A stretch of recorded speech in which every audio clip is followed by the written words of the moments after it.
Video ini bukan dibuat untuk mengajari, apalagi menggurui. Aku sendiri masih dalam proses belajar. Justru lewat video ini, aku pengen ngajak kalian semua buat belajar bareng-bareng. Jadi, kalau ada yang kurang atau keliru, yuk saling ngingetin dengan cara yang baik. Kita sama-sama belajar, sama-sama tumbuh. Kalau kamu suka video ini,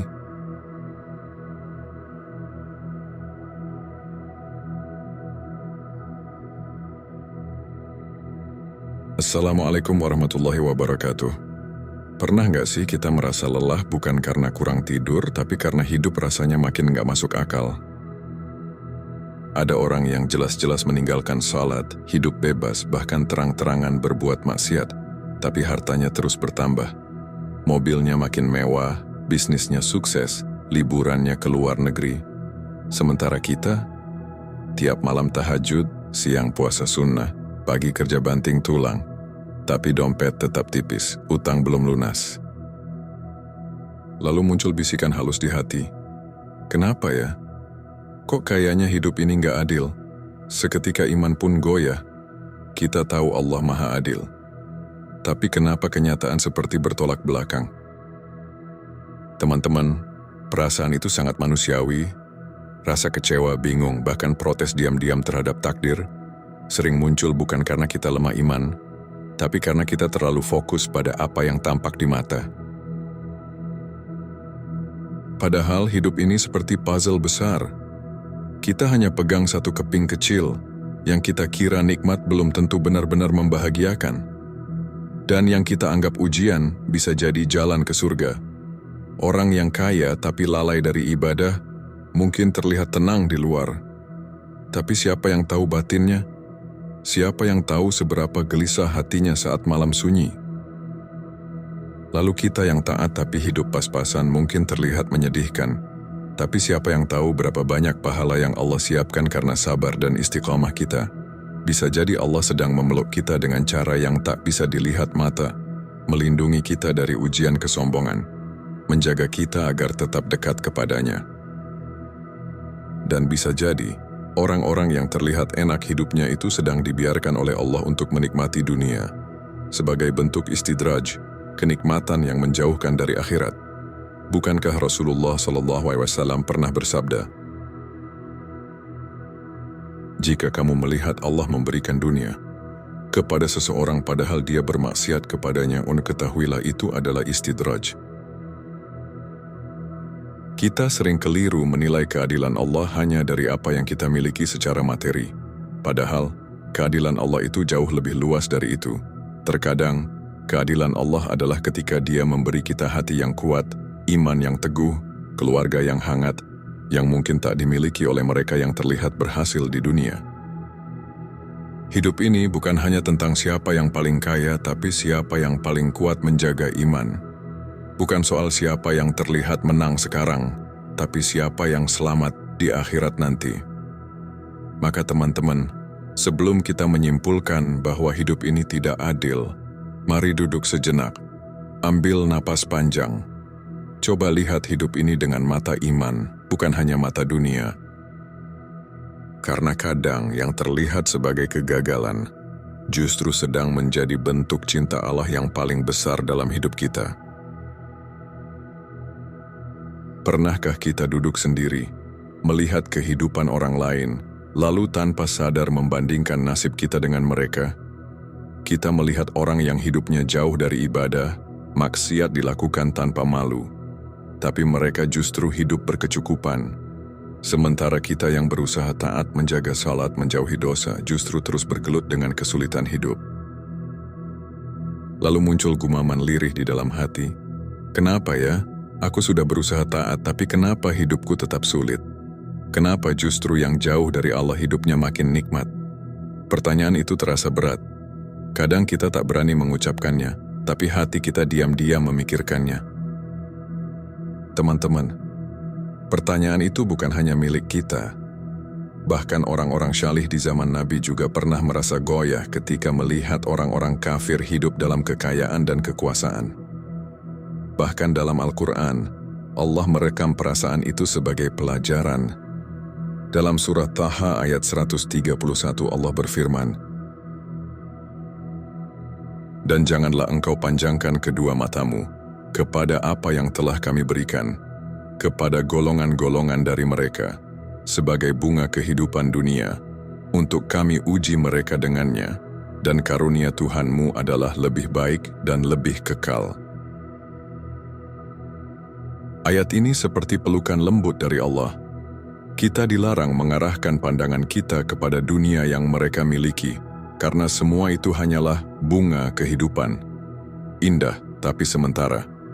Allah sedang menguji mereka dan menguji kita juga dengan takdir yang berbeda.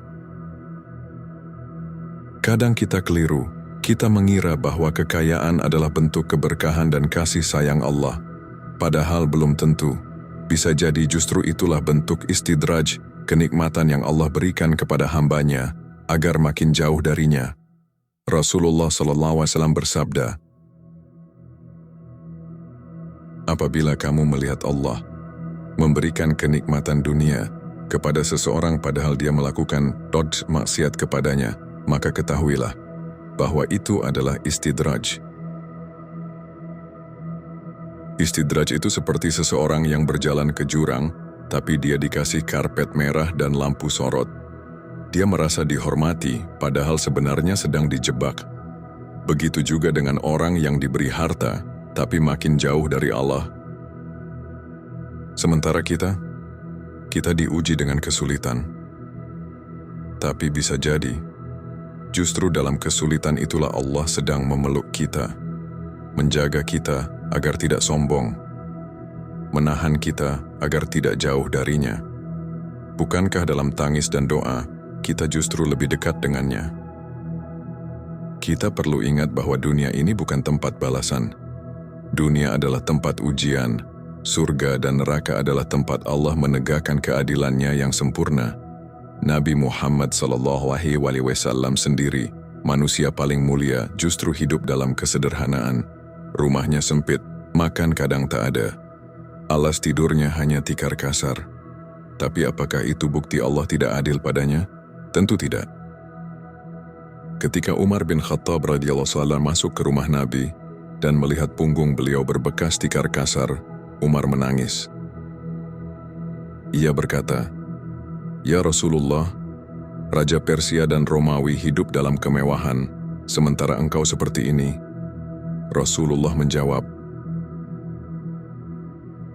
"Wahai Umar, tidakkah engkau ridha jika bagi mereka dunia dan bagi kita akhirat?" Lihat, bahkan Nabi sendiri hidup dalam kesulitan, tapi beliau tahu keadilan Allah tidak diukur dari gemerlap dunia, tapi dari kedekatan dengannya dan balasan di akhirat kelak.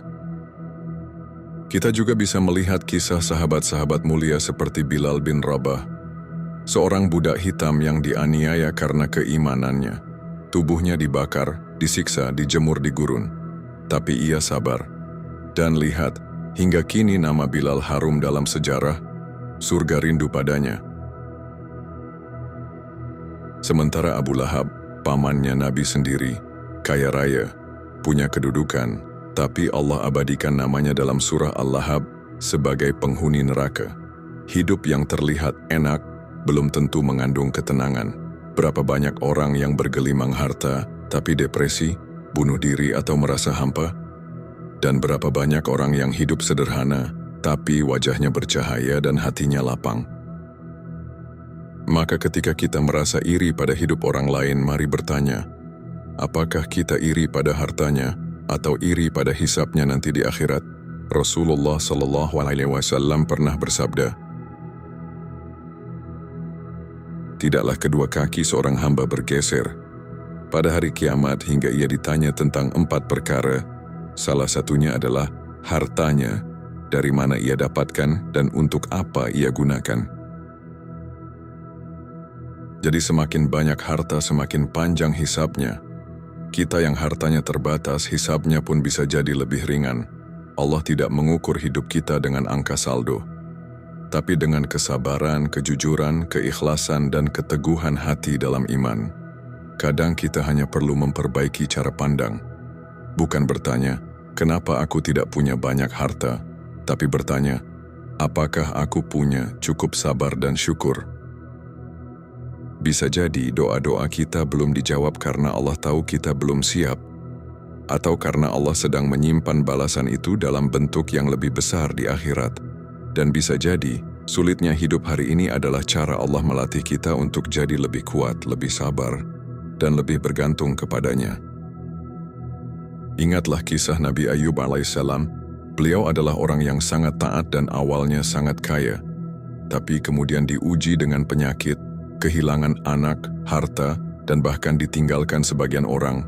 Tapi beliau tetap sabar, dan akhirnya Allah pulihkan segalanya dengan berkah yang lebih besar. Sabar bukan berarti kita lemah, justru sabar adalah kekuatan tertinggi. Dan Allah sendiri menjanjikan bahwa sesungguhnya Allah bersama orang-orang yang sabar. Al-Baqarah 153. Dan kalau kita merasa sudah sabar tapi tetap susah, jangan buru-buru menyimpulkan bahwa Allah tak adil. Mungkin sabar kita masih harus ditambah dengan ikhlas, tawakal, dan syukur. Sebab keajaiban itu sering datang setelah keikhlasan. Setelah kita berhenti protes dan mulai pasrah dengan ridha. Apakah salah jika ingin kaya? Tentu tidak. Tapi jangan sampai kekayaan menjadi satu-satunya tolok ukur kita menilai keadilan Allah. Allah mencintai hambanya yang bekerja keras, tapi Dia juga mencintai yang bersyukur dan berserah diri. Meski hasilnya belum terlihat di dunia, keadilan Allah itu menyeluruh. Tidak hanya diukur dari apa yang kita miliki sekarang, tapi dari proses dan hasil di akhirat kelak. Mari renungkan, lebih baik mana kaya sebentar lalu masuk neraka atau miskin sabar lalu Allah beri surga? Tapi jika kita bisa kaya dan tetap taat itu tentu lebih baik. Maka jangan iri, tapi doakan agar kita diberi rezeki yang berkah dan taat. Terkadang, Allah menunda rezeki bukan karena tidak sayang, tapi karena Dia ingin menjaga kita dari sombong dan lalai. Sebaliknya, bisa jadi Allah memberi rezeki cepat kepada mereka yang jauh darinya, karena Allah tak ingin mendengar mereka berdoa. Nauzubillah. Maka jangan putus asa. Jangan iri, jangan merasa ditinggalkan. Mungkin Allah hanya sedang menyusun cerita hidup kita dengan alur yang lebih indah. Hidup ini bukan tentang siapa yang paling cepat sampai, tapi siapa yang tetap teguh sampai akhir. Jangan nilai hidup hanya dari apa yang tampak, sebab kadang yang terlihat tertinggal di dunia justru sedang disiapkan mahligai mulia di akhirat. Teruslah berusaha, teruslah beribadah, teruslah percaya bahwa Allah tidak akan menyia-nyiakan satu tetes pun air mata dan peluh kita. Dan jika suatu hari kita merasa lelah dan ingin menyerah, ingatlah satu hal. Bisa jadi kamu membenci sesuatu padahal itu baik bagimu. Al-Baqarah 216. Sahabatku yang baik, hidup memang tak selalu berjalan sesuai harapan. Kadang kita sudah berdoa, berusaha, bahkan menangis dalam sujud, tapi dunia tetap terasa sempit. Sementara mereka yang jauh dari Allah, justru hidupnya melambung. Tapi ingatlah, kehidupan ini bukan panggung akhir. Dunia ini bukan tempat ganjaran, melainkan ladang ujian.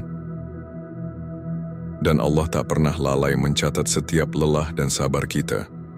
Dia Maha Adil. Hanya saja keadilannya tak selalu langsung kita rasakan di sini. Tapi kelak di tempat yang abadi, semua akan dibayar lunas dengan sempurna. Jangan iri, jangan merasa kalah. Karena bisa jadi, dalam diam dan sabarmu Allah sedang menyiapkan tempat terbaik untukmu di sisinya. Teruslah hidup dengan ikhlas, terus berusaha, dan tetap jaga hubunganmu dengan Allah. Bukan karena hidup akan langsung mudah, tapi karena bersamanya semua akan terasa lebih lapang. Ya Allah, Engkaulah sebaik-baik penata hidup. Jika hari ini kami masih dalam sempitnya rezeki dan sulitnya jalan, ajarkan kami untuk tetap bersyukur dan tidak berburuk sangka. Lembutkan hati kami agar tidak iri pada dunia orang lain. Tetapkan iman kami agar tak tergoyah oleh ujian kehidupan. Ya Allah, berikan kami hati yang ridha dengan takdir-Mu. Kuatkan langkah kami untuk terus taat walau terasa berat. Lapangkan dada kami untuk sabar dalam kesulitan. Dan jangan biarkan kami menjauh hanya karena hidup terasa tidak adil. Jika kekayaan dunia baik bagi kami, maka limpahkan dengan keberkahan. Tapi jika kemiskinan lebih mendekatkan kami padamu, maka jadikan kami hamba-Mu yang kuat, sabar, dan tetap mencintaimu. Ya Allah, berikan kami tempat terbaik di sisi-Mu, karena hanya kepadamu kami kembali, dan hanya bersamamu kami ingin tinggal abadi. Amin ya Rabbal Alamin. Semoga Allah selalu menjaga hati kita, menjauhkan dari iri dan kecewa, serta menggantikan kesabaran kita hari ini dengan kebahagiaan yang tak terbayangkan kelak. Wassalamualaikum warahmatullahi wabarakatuh.